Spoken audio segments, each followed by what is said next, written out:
Tak toto mi fakt nevyšlo. Nazdar, vítaj späť pri ďalšom dieli sérii Moto za jednu výplatu. Dnes navrátim SVčku zašli les, kúpeľ naozaj potrebuje, tak poďme na to.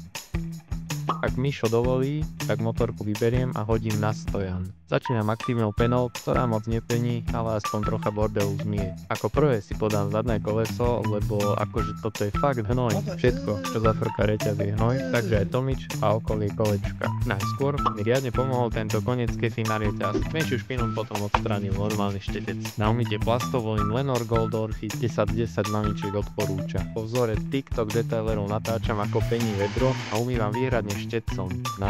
Rád na tieto typy, ja to chcem mať dneska hotové. Mikrovlákno a rukavica je cesta, aj keď ten štetec sa hodí napríklad na tomiček, brzdy, rajdy či panenku Máriu, menší typ, takto chladiť nikdy nevapuje. Zohneš si rebra a máš zábavu na víkend postarané. A ten začiatok?